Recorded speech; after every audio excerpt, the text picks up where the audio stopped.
Assalamualaikum warahmatullahi wabarakatuh. Alhamdulillahirrabbilalamin. Wabihi nasta'in wala umur dunya waddin.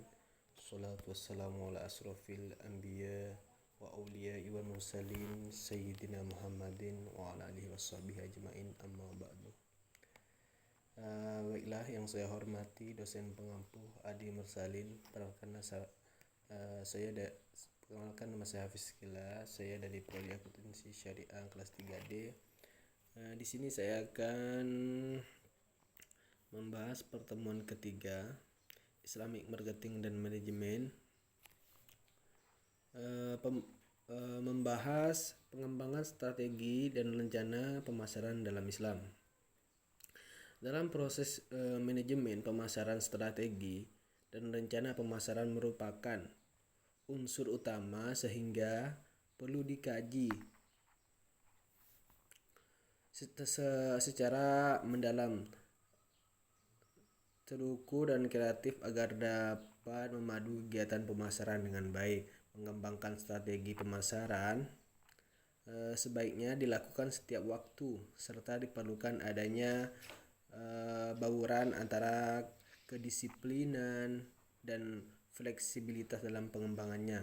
Perencanaan merupakan suatu proses baik mencari solusi yang tepat, mengoptimalkan manfaat, mengembangkan secara pasti serta mencapai tujuan yang diharapkan. Perencanaan perusahaan dan strategi.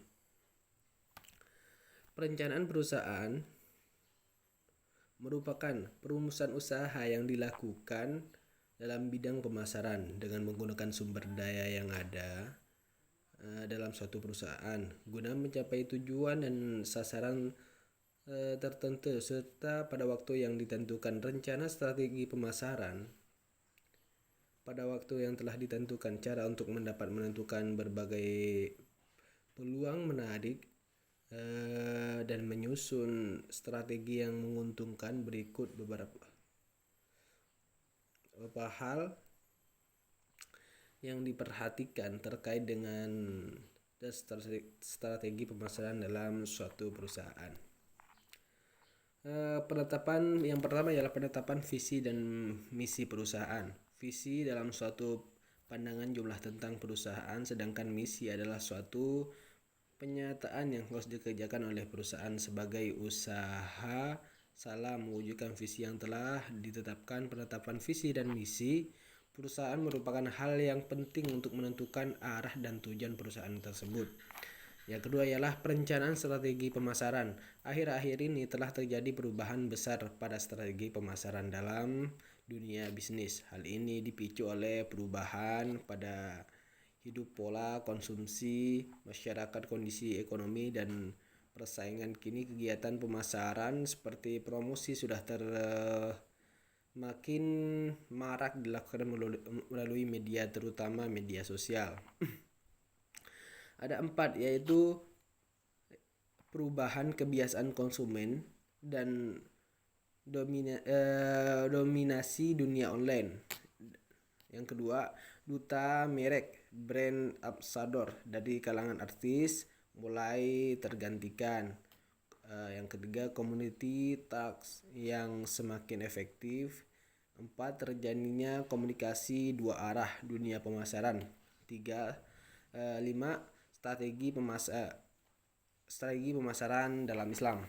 3, pemasaran merupakan aktivitas yang selalu dikaitkan dengan perdagangan secara konsep dan praktif. Dalam strategi pemasaran Islam sesungguhnya tidak jauh berbeda dengan strategi pemasaran konvensional yang banyak dikenali selama ini. Strategi pemasaran yang ada saat ini menekankan bahwa strategi pemasaran sebagai ilmu dan yang mengarah pada proses penciptakan, penyampaikan dan komunikasi. Itulah sistem pemasaran, tidak jauh beda dengan sistem konvensional.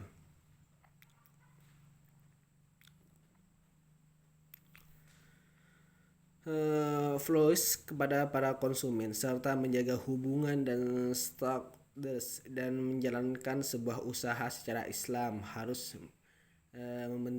memilih etika yang berlandasan pada norma dan moralitas umum yang berlaku di masyarakat.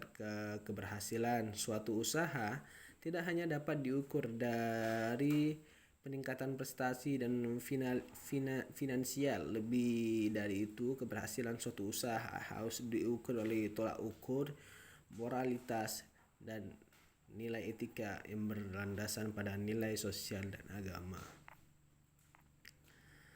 Memperhatikan kebutuhan masyarakat serta nilai kehidupan yang selalu berubah dalam arti yang lebih luas. Dalam hal ini, perencanaan menyangkut persiapan menyusun rencana untuk setiap kegiatan ekonomi. Dan yang keempat, menetapkan strategi pemasaran yang sesuai. Strategi pemasaran dalam praktik merupakan cara yang digunakan untuk membantu dan membuat dan menjual barang atau jasa yang sesuai dengan kondisi perusahaan dan selera konsumen. Yang dituju banyak strategi pemasaran yang diperkenalkan dalam teori-teori pemasaran. Namun beberapa strategi pemasaran yang dilakukan dijelaskan sebagian berikut. Yang pertama ialah menembus pasar.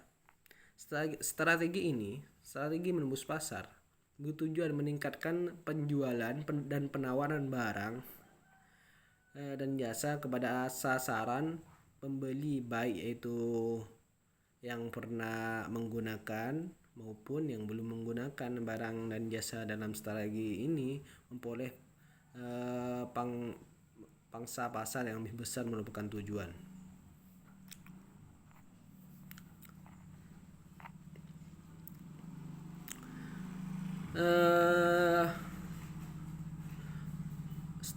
Strategi ini dapat dilakukan dengan berbagai cara, yaitu yang pertama ialah ada 6 cara. Meningkatkan unit penjualan dengan cara menurunkan harga, membuat barang atau jasa yang lebih baik.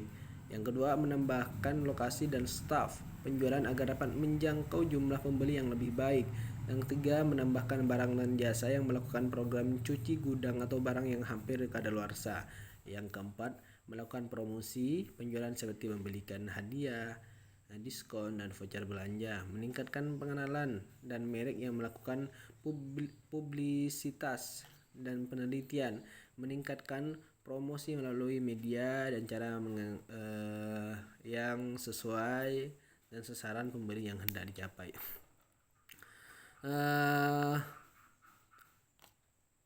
Mengembangkan pasar. Strategi ini dapat dilakukan apabila sasaran pembeli yang lama sudah jauh atau sudah habis, sehingga perlu mencari sasaran pembeli baru dengan tetap menawarkan barang jasa tersebut.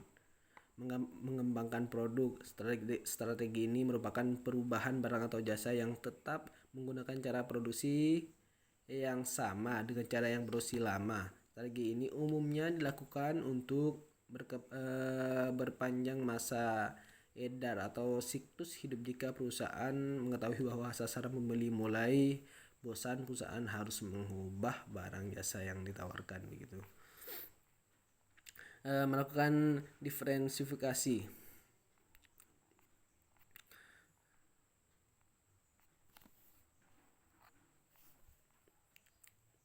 Menerapkan biaya murah. Strategi ini didasarkan pada biaya input yang rendah sehingga supply menghasilkan barang atau jasa yang murah. Akan tetapi hal ini bukan seperti menurunkan kualitas barang atau jasa. Strategi ini dapat dilakukan dengan beberapa cara, yaitu produksi massal, distribusi murah, pemilihan lokasi yang tepat, bahkan bahan baku atau input yang murah. Memfokuskan pada pasar. Strategi ini dilakukan dengan memberikan pelayanan kepada para pembeli khusus dengan bentuk pelayanan yang terbatas. Pembeli dapat ditentukan dengan jelas sehingga lebih efektif dan efisien dari persaingan. Melakukan defisiensi.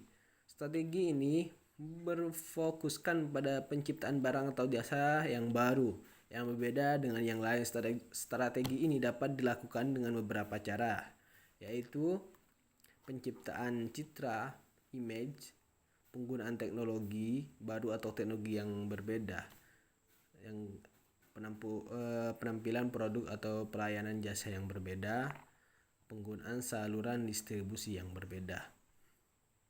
Mengembangkan strategi pemasaran. Strategi pemasaran akan membantu dalam menemukan tujuan bisnis dan mengembangkan kegiatan untuk mencapai tujuan tersebut. Pada dasarnya, strategi ini untuk mengembangkan pemasaran terdiri dari atas berbagai elemen.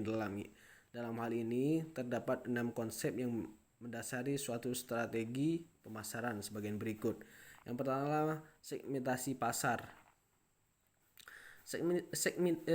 Segmentasi pasar merupakan sebuah dasar yang menggunakan untuk mengetahui berapa segmen yang berbeda dalam pasar.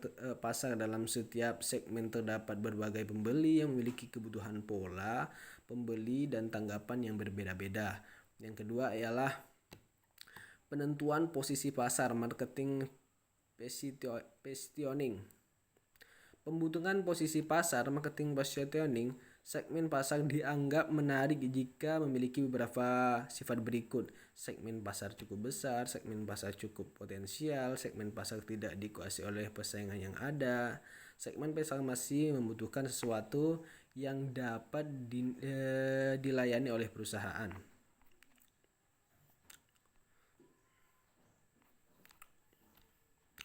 Strategi marketing mix. Beberapa cara yang ditempuh perusahaan untuk memasuki segmen pasar yaitu dijelaskan sebagian berikut.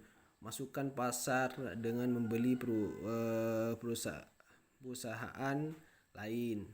Masuki pasar dengan berkembang sendiri. Dalam hal ini terdiri beberapa penghalang yang harus diperhatikan. Yang ketiga, masuki pasar melalui kerjasama dengan perusahaan lain. Strategi marketing mix. Strategi ini merupakan kombinasi dari 4 variabel atau kegiatan yang merupakan inti dari sistem pemasaran perusahaan, yaitu produksi, harga, promosi, dan distribusi. Berikut penjelasannya. Produk keputusan tentang produk ini mencangkup penentuan bentuk penawaran serta fisik baik. Harga atau faktor yang dipertimbangkan dalam penetapan harga antara lain biaya, keuntungan, praktik, saingan, dan perubahan keinginan pasar. Promosi termasuk dalam kegiatan promosi antara lain periklanan, pronal, saling promosi, penjualan, dan publisitas. Distribusi aspek yang pokok berkaitan dengan keputusan distribusi antara lain sistem transportasi, sistem penyimpanan, dan pemilihan seluruh distribusi. Strategi penentuan waktu, timing strategi. Apabila perusahaan telah menentukan kesempatan yang baik menetapkan tujuan dan pengembangan suatu strategi pemasaran, bukan berarti bahwa perusahaan tersebut dapat segera beroperasi. Perusahaan harus dapat menentukan waktu yang tepat. Pengkajian peluang pertumbuhan. Pengkajian peluang pertumbuhan dapat dilakukan dengan perencanaan bisnis baru, penyusunan, dan penghilangan bisnis lama.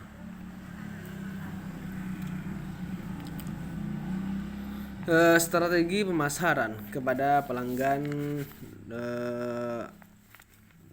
non-muslim.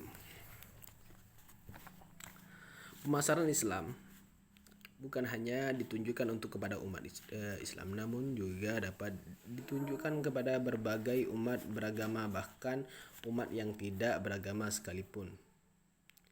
Sebagai agama yang berprinsip dalam kehidupan mengundang unsur rahmatan lil alamin, yaitu mampu membawa keberkahan bagi seluruh alam tanpa membeda-bedakan suku, agama, ras, budaya, derajat, dan jenis kelamin. Pemasaran Islam memiliki keunggulan bukan hanya dapat dihitung bisnis, namun juga memiliki keunggulan dalam sisi moral bila dibandingkan dengan pemasaran konvensional. Antara lain adanya nilai keterbatasan transportasi kemitraan dan kesejahteraan nilai tersebut merupakan nilai yang mampu menembus batas ideologi umat muslim sehingga ideologi umat non muslim sehingga tertarik dan bersedia untuk bergabung dengan pemasaran Islam begitu. Karakteristik produk jadi di dalam menjelaskan manfaat produk, peran dan data, fakta sangat penting. Bukan seringkali penerapan data dan fakta jauh lebih pengaruh dibandingkan dengan penjelasan. Baiklah, itulah pertemuan dari bab 3. Akhirul kalam. Assalamualaikum warahmatullahi wabarakatuh.